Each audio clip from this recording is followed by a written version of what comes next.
জয় গৌর, জয় নিতাই।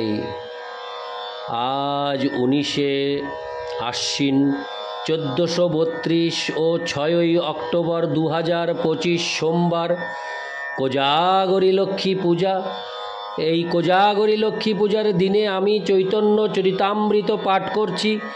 আজ আমি পাঠ করছি শ্রী চৈতন্য চরিতামৃতের মধ্যলীলা প্রথম খণ্ড, শ্রী চৈতন্য মহাপ্রভুর দক্ষিণ ভারতের তীর্থ পর্যটনের শ্লোক 358 থেকে অন্তিম শ্লোক। হরে কৃষ্ণ। অন্তিম শ্লোক 360। হরে কৃষ্ণ। 365, 358 থেকে 365।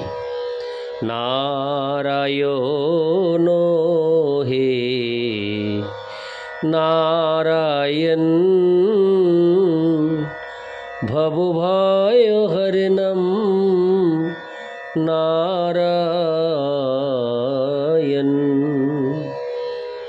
লক্ষ্মীকান্তম কমলনয়নম,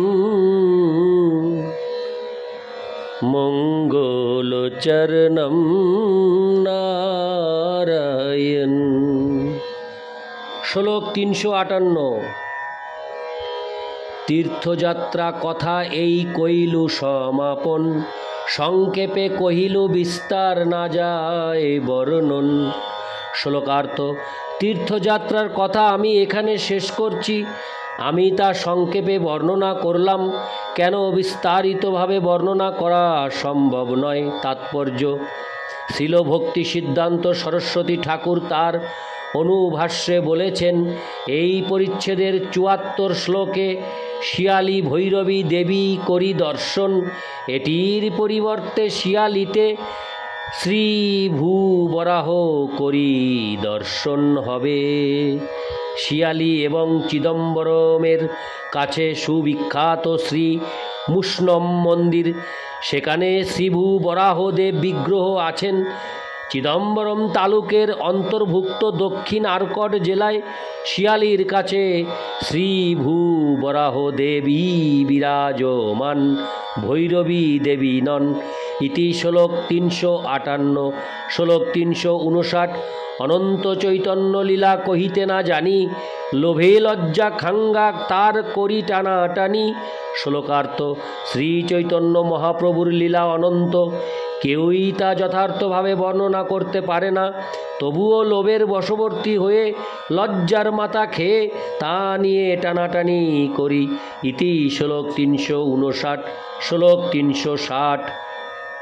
প্রভুর তীর্থযাত্রা কথা শুনে যেই জন চৈতন্য চরণে পায় গাঢ় প্রেম ধন। শ্লোকার্থ: শ্রী চৈতন্য মহাপ্রভুর তীর্থযাত্রার কথা যিনি শ্রবণ করেন, তিনি শ্রী চৈতন্য মহাপ্রভুর শ্রীপাদ পদ্মে গভীর প্রেমরূপ মহাসম্পদ লাভ করেন। তাৎপর্য: শ্রীল ভক্তি সিদ্ধান্ত সরস্বতী ঠাকুর তার অনুভাষ্যে বলেছেন, নির্বিশেষবাদীরা তাদের জড় ইন্দ্রিয় অনুভূতির মাধ্যমে পরম তত্ত্বের রূপ কল্পনা করে এবং তারা সেই কল্পিত রূপের উপাসনা করে, কিন্তু শ্রীমদ্ ভাগবত বা শ্রী চৈতন্য মহাপ্রভু সেই ধরনের ইন্দ্রিয় তর্পণময় উপাসনাকে পরমার্থ বলেন না। মায়াবাদীরা কল্পনা করে যে তারাই ভগবান, তারা অনুমান করে যে ভগবানের কোনো রূপ নেই এবং তার সমস্ত রূপই মানুষের আকাশকুসুম কল্পনা মাত্র। মায়াবাদী এবং ভগবানের রূপের কল্পনাকারী উভয়েই ভ্রান্ত। তাদের মতে শ্রী বিগ্রহের আরাধনা অথবা ভগবানের যে কোনো রূপ বদ্ধ জীবের মোহ প্রসূত কল্পনা মাত্র, কিন্তু শ্রী চৈতন্য মহাপ্রভু তার অচিন্ত ভেদাভেদ তত্ত্ব দর্শনের মাধ্যমে শ্রীমদ্ ভাগবতের সিদ্ধান্ত দৃঢ়ভাবে প্রতিষ্ঠা করেছেন। সেই দর্শন অনুসারে পরমেশ্বর ভগবান এবং তার সৃষ্টির মধ্যে নিত্য ভেদ এবং অভেদ সম্বন্ধ রয়েছে, অর্থাৎ তাদের মধ্যে যুগপৎ বৈচিত্র্য ও সাম্য বর্তমান। এইভাবে শ্রী চৈতন্য মহাপ্রভু সকামকর্মী, মনোধর্মী, জ্ঞানী এবং অষ্টাঙ্গ যোগীর অনুভূতির অকর্মণ্যতা প্রদর্শন করেছেন। এদের উপলব্ধি সময় এবং শক্তির অপচয় মাত্র। দৃষ্টান্ত স্থাপন করার জন্য শ্রী চৈতন্য মহাপ্রভু বিভিন্ন মন্দির দর্শন করতে গিয়েছিলেন। যেখানেই তিনি গিয়েছেন সেখানেই তিনি পরমেশ্বর ভগবানের প্রতি তার প্রেমও প্রদর্শন করেছেন। বৈষ্ণব যখন কোনো দেবদেবীর মন্দিরে যান তখন তার সেই দেবদেবী দর্শন এবং মায়াবাদীদের দেবদেবী দর্শন, এই দুইয়ের মধ্যে পার্থক্য রয়েছে। ব্রহ্মসংহিতায় সে সম্বন্ধে বলা হয়েছে, শিব মন্দিরে বৈষ্ণবের শিব বিগ্রহ দর্শন অবৈষ্ণবের শ্রী বিগ্রহ দর্শন থেকে ভিন্ন। অবৈষ্ণবেরা মনে করে যে প্রেমের বিগ্রহ একটি কল্পিত রূপ, কেননা তারা মনে করে যে পরম তত্ত্ব নিরাকার এবং নির্বিশেষ। কিন্তু বৈষ্ণব দর্শনে শিব এবং পরমেশ্বর ভগবান শ্রী বিষ্ণুতে যুগপৎ ভেদ ও অভেদ সম্বন্ধ বর্তমান। এই সম্পর্কে দুধ এবং দধির দৃষ্টান্ত দেওয়া হয়েছে।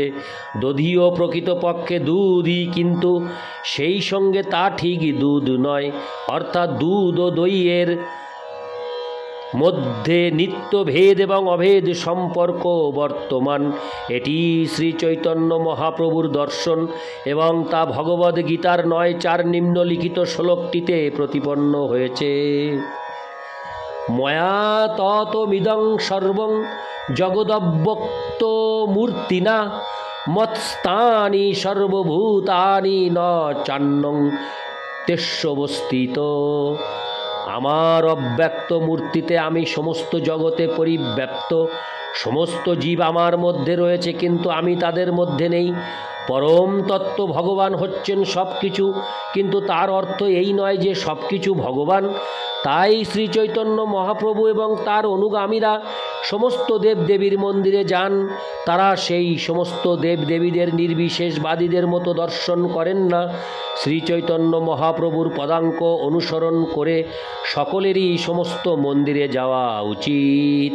কখনো কখনো জড়বাদী সহজিয়ারা অনুমান করে যে গোপীদের কাত্যায়নী দেবীর পূজা এবং বিষয়াসক্ত মানুষদের কালী পূজা একই ব্যাপার, কিন্তু গোপীরা কাত্যায়নী দেবীর কাছে শ্রীকৃষ্ণকে পতিরূপে পাওয়ার প্রার্থনা করেছিলেন।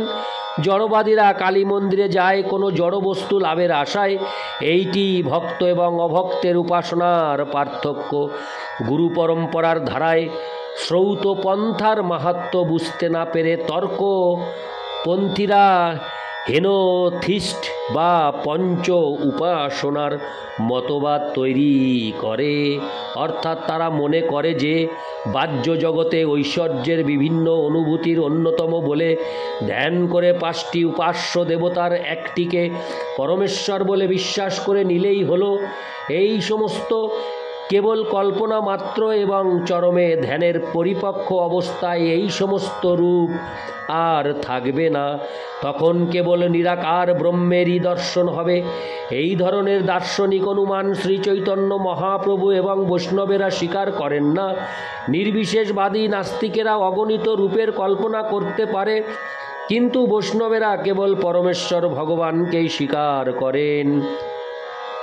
মায়াবাদীদের এই কল্পিত রূপের উপাসনা পৌত্তলিকতা বা প্রতিমা পূজা, তাই পরবর্তীকালে নির্বিশেষবাদে পরিণত হয়েছে।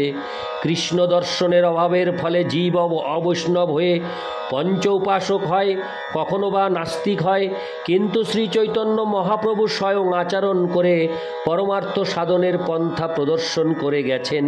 সে সম্বন্ধে শ্রী চৈতন্য চরিতামৃতে 8:274 বলা হয়েছে, স্থাবর জঙ্গম দেখে না দেখে তার মূর্তি, সর্বত্র হয় নিজ ইষ্টদেব স্ফূর্তি।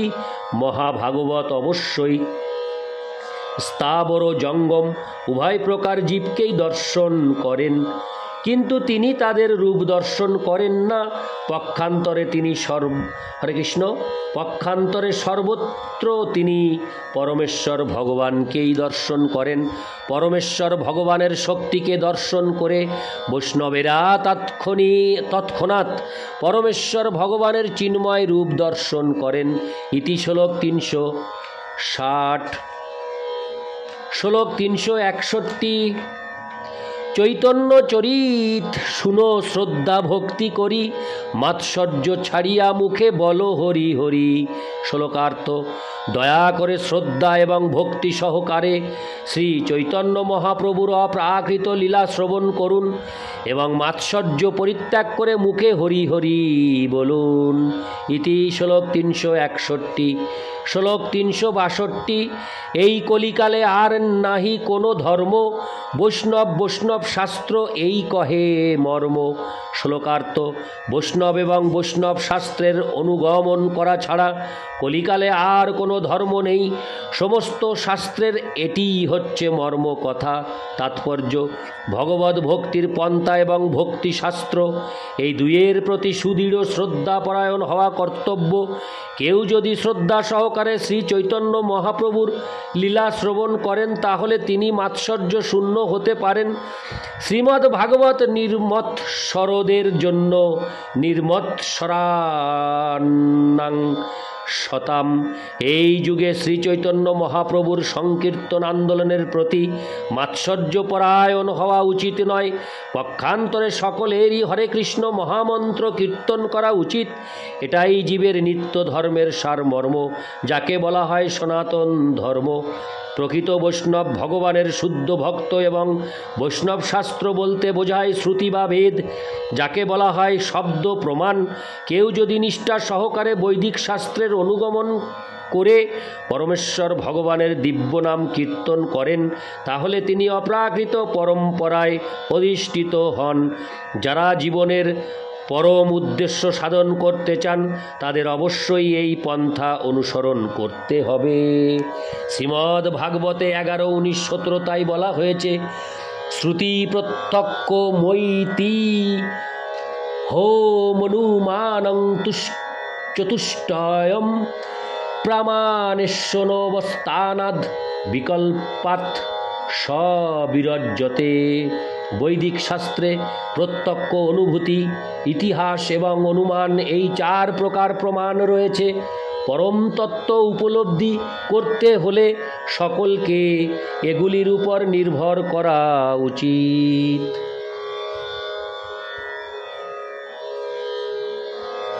ইতি শ্লোক 361। শ্লোক 363। হরে কৃষ্ণ। ইতি শ্লোক 362। এখন আমি পাঠ করব 363। চৈতন্য চন্দ্রের লীলা অগাধ গম্ভীর, প্রবেশ করিতে নারী স্পর্শী রহিতির। শ্লোকার্থ। শ্রী চৈতন্য মহাপ্রভুর লীলা অন্তহীন এবং গভীর, তাতে প্রবেশ করার ক্ষমতা আমার নেই, তাই তীরে দাঁড়িয়ে আমি তা কেবল স্পর্শ করি। ইতি শ্লোক 363। শ্লোক 364। চৈতন্য চরিত শ্রদ্ধায় শুনে যেই জন, যতেক বিচারে তত পায় প্রেমধন। শ্লোকার্থ। শ্রদ্ধা সহকারে যিনি শ্রী চৈতন্য মহাপ্রভুর লীলা যতই শ্রবণ করেন এবং বিচার করেন ততই তিনি ভগবৎ প্রেমরূপ মহাসম্পদ লাভ করেন। ইতি শ্লোক 364। শ্লোক 365। শ্রীরূপ রঘুনাথ পদে যারাস। হরে কৃষ্ণ। চৈতন্য চরিতামৃত কহে কৃষ্ণদাস। শ্লোকার্থ। শিলরূপ গোস্বামী এবং শিল রঘুনাথ গোস্বামীর শ্রীপাদ পদ্মের আশ্রয় নিরন্তর কামনা করে তাদের পদাঙ্ক অনুসরণ করে আমি কৃষ্ণদাস শ্রী চৈতন্য চরিতামৃত বর্ণনা করছি। তাৎপর্য। যথারীতি শিলরূপ গোস্বামী এবং শিল রঘুনাথ দাস গোস্বামীর শ্রীপাদ পদ্মে শরণাগত হয়ে শিল কৃষ্ণদাস কবিরাজ গোস্বামী এই অধ্যায় সমাপ্ত করেছেন। ইতি শ্লোক 365। ইতি শ্রী চৈতন্য মহাপ্রভুর দক্ষিণ ভারতের তীর্থ পর্যটন বর্ণনা করে শ্রী চৈতন্য চরিতামৃতের মধ্যলীলার 9ম পরিচ্ছেদের ভক্তি বেদান্ত তাৎপর্য। নারায়ণ হে নারায়ণ, ভবভয়হরণম নারায়ণ।